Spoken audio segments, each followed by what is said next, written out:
Welcome back to my YouTube channel let's learning. આજના સેશનની અંદર friends આપણે એ અંગેની વાત કરવાના છે કે જે વિદ્યાર્થી મિત્રો ધોરણ 10ની અંદર અભ્યાસ કરે છે અને ધોરણ 10ની અંદર પણ ચેપ્ટર નંબર 13 એટલે કે આંકડાશાસ્ત્ર। હવે આ આંકડાશાસ્ત્રની અંદર બોર્ડની પરીક્ષામાં 4 માર્કનો દાખલો પૂછાય અને એ કયો તો કે મધ્યકમાં એક ખૂટતી આવૃત્તિવાળો દાખલો। તો હવે મધ્યકમાં એક ખૂટતી આવૃત્તિવાળા દાખલાને સોલ્વ કરવા માટે શું કરવાનું અને કઈ રીતે જોવાનું તો ચાલો હવે એમને જોઈએ। તો હવે ફ્રેન્ડ્સ એમની અંદર તમને શું શું આપેલું હશે તો એક તો તમને વર્ગ આપેલા હશે, બીજી એક તમને આવૃત્તિ આપેલી હશે અને એ આવૃત્તિ એવી આપેલી હશે કે જેમની અંદર એક આવૃત્તિ છે ને એ ઘટે છે। એટલે જુઓ 7, 6, 9, 13 F 5 4 એનો મતલબ કે F છે એ આપણને કિંમત ખબર નથી અને એ જ આપણે શોધવાની છે। એટલે કે એની અંદર એક આવૃત્તિ એવી છે કે જે ઘટે છે અને એ આપણે શોધવાની છે। હવે ફ્રેન્ડ્સ આપણને આ મધ્યકના એક ખૂટતી આવૃત્તિવાળા દાખલાની અંદર વર્ગ આપેલા હશે, આવૃત્તિ આપેલી હશે અને માહિતીનો મધ્યક એટલે કે x બાર તમને આપી દીધો હશે। હવે ફ્રેન્ડ્સ આમની અંદર વર્ગ આપેલા છે 11 થી 13, 13 થી 15, 15 થી 17, 17 થી 19, 19 થી 21, 21 થી 23 ને 23 થી 25 આ વર્ગ આપેલા છે। એમની સાથે આવૃત્તિ આપેલી છે 7, 6, 9, 13 F 5 અને 4 અને માહિતીનો મધ્યક એટલે કે x બાર તમને આપી દીધો છે 18। હવે ફ્રેન્ડ્સ આ દાખલો જે બી છે એ સ્વાધ્યાયનો ત્રીજો દાખલો છે। રેડી, સ્વાધ્યાય 13.1 નો દાખલો નંબર 3 છે। એટલે તમને ખ્યાલ આવે કે આપણે કયો દાખલો સોલ્વ કરીએ છીએ। તો હવે આપણે પદ વિચલન રીતે આનો ઉપયોગ કરશું। તો હવે સાહેબ આપણે આ જ દાખલાને ખૂટતી આવૃત્તિવાળો દાખલો હોય તો હવે એને સીધી રીતે દાખલાને સોલ્વ કરીએ તો આન્સર આવી જાય? હા ભાઈ, તમે ગમે તે રીતે આન્સર લઈ આવી શકો છો, પરંતુ જો બોર્ડની પરીક્ષામાં પૂછાય તો તમને જે હેલી લાગે એ રીતનો ઉપયોગ કરાય। તો હવે આપણને સૌથી વધારે હેલી કઈ રીતે લાગે ભાઈ? તો કે પદ વિચલનની રીત છે એ આપણને સૌથી સહેલી પડે અને એટલા માટે આપણે આ ખૂટતી આવૃત્તિવાળા દાખલાની અંદર પદ વિચલન રીતનો ઉપયોગ કરશું। રાઈટ, તો હવે પદ વિચલન રીતે દાખલો ગણવો હોય ભાઈ તો એમના માટેનું સૂત્ર શું આવે? x બાર બરાબર a plus sigma fi ui ના છેદમાં સિગ્મા fi ઇન્ટુ h આ સૂત્ર આવે। તો ચાલો પહેલા તો આપણને સૂત્ર ખ્યાલ હોય ને તો સૂત્ર પહેલા લખી નાખવાનું। ચાલો x બાર બરાબર a plus sigma fi ui એના છેદમાં સિગ્મા fi ઇન્ટુ h। હવે ફ્રેન્ડ્સ મેં તમને વાત કરી હતી કે આ જે પદ છે એને આપણે કાઉન્સમાં રાખવાનું। શું કામ રાખવાનું છે એ આપણને આ સેશનની અંદર ખબર પડી જશે, કારણ કે એમની અંદર જે સિગ્મા fi ui મળશે ને ભાઈ એ માઇનસ મળશે। રાઈટ, તો ચાલો હવે આમની અંદર x બાર a અને આમની અંદર છે ui, તો ui નો મતલબ થાય xi minus a upon h। 1 mark question મેં આગળના સેશનની અંદર વાત કરી દીધી છે। તો હવે વર્ગ આપી દીધા, આવૃત્તિ આપી દીધી, ત્રીજી કોલમ હંમેશા પદ વિચલન હોય, સીધી રીત હોય કે ધારેલા મધ્યકની રીત હોય, કોઈ પણ હોય, આપણે ત્રીજી કોલમ છે એ કઈ બનાવવાની છે તો કે મધ્ય કિંમતની। તો હવે ફ્રેન્ડ્સ આમની સાથે સાથે જો અમુક જે મોસ્ટ ઇમ્પોર્ટન્ટ વસ્તુ છે બરાબર એની નોંધ કરી લેવી કે મેક્સિમમ વિદ્યાર્થી જ્યાં ભૂલ કરે છે એની આપણે નોંધ કરી લઈએ એટલે આપણો પ્રશ્ન સોલ્વ થઈ જાય। રાઈટ, તો હવે ત્રીજી કોલમ બનશે મધ્ય કિંમતની। ચાલો મધ્ય કિંમત આગળના સેશનમાં બી વાત કરી છે ભાઈ, મધ્ય કિંમત કઈ રીતે મળે? મધ્ય એટલે વચ્ચેની, કિંમત એટલે કે સંખ્યા, વચ્ચેની સંખ્યા। કોની વચ્ચેની સંખ્યા ભાઈ? તો કે વર્ગની વચ્ચેની સંખ્યા। તો હવે 11 અને 13 એની વચ્ચે શું આવે? 12। કઈ રીતે મેળવવાના છે? 11 પ્લસ 13 અને એને ભાગ્યા 2। તો ચાલો 11 પ્લસ 13 એટલે 24 અને 24 ભાગ્યા 2 કરો એટલે કેટલા આવે ભાઈ? 12। ચાલો પહેલી મધ્ય કિંમત મળી ગઈ। હવે આપણે બધી મધ્ય કિંમત આવી રીતે નથી મેળવવાની। કઈ રીતે મેળવશું? વર્ગ લંબાઈ જોઈ લો, વર્ગ લંબાઈ કેટલી છે આમની અંદર? 2 અને બધા વર્ગની વર્ગ લંબાઈ સમાન છે એટલા માટે આપણે આ રીતે કરી શકીએ 2। હવે આની અંદર ઉમેરતા જશું 12, 12 ને 2 14, 14 ને 2 16, 16 ને 2 18, 18 ને 2 20, 20 ને 2 22 અને 22 ને 2 24। આ આપણી મધ્ય કિંમત તૈયાર। હવે સૌથી વધારે અગત્યનું, જો ભાઈ યાદ ન રહે ને તો પાછો વિડીયોને પોઝ કરી લો અને પાછો ફરીથી એકવાર જોઈ લો। શા માટે ભાઈ? કારણ કે મેક્સિમમ વિદ્યાર્થી અહીંયા ભૂલ કરી નાખે છે। ચેક કરો, જો હવે આ મધ્ય કિંમત છે એમની અંદર આપણે વાત કરી હતી આગળના સેશનમાં કે કોઈ પણ એક મધ્ય કિંમતને ધારવાની છે, પણ હવે આની અંદર કઈ મધ્ય કિંમતને ધારવાની, દેટ ઇઝ મોસ્ટ ઇમ્પોર્ટન્ટ. ચાલો, તો હવે જે આવૃત્તિ ઘટે છે એની સામેની જ મધ્ય કિંમત ધારવાની છે. Right, once again I repeat, ફરીથી વાત કરી દઈએ ભાઈ, આવૃત્તિ આ મધ્ય કિંમત, એમની અંદર મધ્ય કિંમતના કોઈ એક મધ્ય કિંમતને ધારવાની છે, પરંતુ એમાં કઈ મધ્ય કિંમતને ધારશું કે જેની અંદર જે આવૃત્તિ ઘટે છે એની સામેની જ મધ્ય કિંમતને ધારવાની. ચાલો, એ વસ્તુને યાદ રાખવાની, એટલે નોંધ કરી લેશું આપણે. નોંધ કે ખૂટતી આવૃત્તિની સામે, ખૂટતી આવૃત્તિની સામેની જ મધ્ય કિંમત ધારવી. ચાલો રેડી, આ વસ્તુને યાદ રાખવાનું છે, નોંધ કરી લેવાની. બોર્ડની પરીક્ષામાં 4 માર્કનો સવાલ છે. રેડી, ચાલો, હવે આપણને મધ્ય કિંમત મળી ગઈ. હવે આપણે ત્રીજી કોલમ બનાવવાની છે યુઆઈની. તો યુઆઈ બરાબર થાય ભાઈ xi માઇનસ a ના છેદમાં h. હવે આપણે આગળ વાત કરી હતી એક ટ્રીકની. શું? તો કે જે મધ્ય કિંમત ધારી છે એની સામે તમે 0 મૂકી દો, અને ઉપર જાવ તેમ માઇનસ અને નીચે જાવ તેમ પ્લસ એકડા મૂકવાના છે. ચાલો, -1 -2 -3 -4. વન્સ અગેન આઈ રિપીટ, ધ્યાન રાખજો કે જો વર્ગ લંબાઈ સમાન હોય તો જ આપણે આ રીતે 1 2 3 4 મૂકી શકીએ. વર્ગ લંબાઈ સમાન ન હોય તો આ રીત ન કરી શકીએ. રેડી, યાદ રાખવાનું છે. અને નીચે આવીએ તેમ પ્લસ, એટલે કે 1 અને 2. આ આપણને યુઆઈ પણ મળી ગયા. હવે બીજી વસ્તુ વધારે અગત્યની, આ આવૃત્તિ એટલે કે એફઆઈ અને આ યુઆઈ. હવે તમારે આ સૂત્રની અંદર એફઆઈ યુઆઈ છે, તો પાંચમી કોલમ કેની બનશે ભાઈ? એફઆઈ યુઆઈની.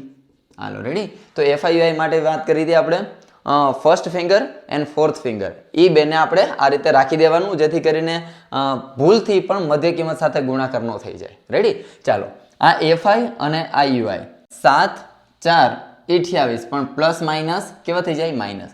ત્યારબાદ 6 13 ને 18 કેવા? માઇનસ. ત્યારબાદ 9 દુને 18 પણ માઇનસ. ત્યારબાદ 13 એકા 13 પ્લસ માઇનસ માઇનસ. એફ ગુણ્યા 0 એટલે 0. આને આપણે 0 કરી નાખવો તો ને ભાઈ, એટલા માટે તો એફ ની સામેની જ મધ્ય કિંમતને ધારેલી છે. કારણ કે કોઈ પણ સંખ્યાનો જો ગુણાકાર 0 સાથે કરવામાં આવે તો શું થઈ જાય? 0. તો હવે આ 5 એકા આ 5, ત્યારબાદ 4 દુને 8. જો ભાઈ મેથડ આપણે જે પદ વિચલન રીત આગળ શીખી ગયા એ જ રીત છે, ખાલી ડિફરન્સ શું છે કે ઓની અંદર આપણે બને ત્યાં સુધી વચ્ચેની મધ્ય કિંમતને ધારતા હતા. આમની અંદર જે આવૃત્તિ ઘટે છે એની સામેની જ મધ્ય કિંમત ધારવાની. That is a difference. આટલો જ ફેરફાર છે, બીજું કંઈ ફેરફાર એટલો બધો છે નહીં. બીજો ફેરફાર આવશે થોડાક સાદું રૂપની અંદર. રેડી, તો ચાલો, હવે તમારી પાસે એફઆઈયુઆઈની કોલમ બની ગઈ. તો હવે શું કરવાનું છે ભાઈ? તો કે એફઆઈયુઆઈનો સરવાળો. તો એફઆઈયુઆઈના સરવાળાની અંદર પહેલા માઇનસ માઇનસનો સરવાળો કરી નાખો, અને પછી પ્લસ પ્લસનો સરવાળો. તો 8 ને 5 આ બેનો સરવાળો થશે 13. 8 ને 5 13. ત્યારબાદ આ સંખ્યાનો સરવાળો 8 8 તેરી 24 25 26 ને 27 27 ના 7 વધી પડે 2 2 ને 2 4 ને 2 6 ને 1 7. ચાલો ભાઈ 77 આવે છે. એટલે પણ કેવા? -77. હવે આ માઇનસ છે, આ પ્લસ છે, માઇનસ પ્લસ માઇનસ, પરંતુ મોટા આંકડાની નિશાની હો ભાઈ. ચાલો, 7 માંથી 4 જાય તો 7 માંથી 3 જાય તો 4, ત્યારબાદ 7 માંથી 1 જાય તો 6. તો હવે પણ મોટા આંકડાની નિશાની એટલે કેવા આવશે ભાઈ? -64. તો ભાઈ આપણને સિગ્મા એફઆઈયુઆઈ મળી ગયા -64. એ આપણને મળી ગયા છે 20. ત્યારબાદ સિગ્મા એફઆઈ. સિગ્મા એફઆઈ એટલે કે આવૃત્તિનો સરવાળો. ચાલો ભાઈ આવૃત્તિનો સરવાળો કરી લઈએ. આવૃત્તિના સરવાળાની અંદર હવે 6 6 ને 7 13 13 ને 13 26 26 ને 4 26 ને 4 30 30 ને 9 30 ને 9 39 39 ને 5 44 પ્લસ એફ. ચાલો, તો હવે આ આપણને મળે છે સિગ્મા એફઆઈ. સિગ્મા એફઆઈ આપણને મળી ગયા 44 પ્લસ એફ. તો સૂત્રની અંદર જ્યાં તમને સિગ્મા એફઆઈ દેખાય છે ત્યાં તમારે આ જે આવૃત્તિનો સરવાળો કરેલો છે એ સરવાળાને જ મૂકવાનો છે.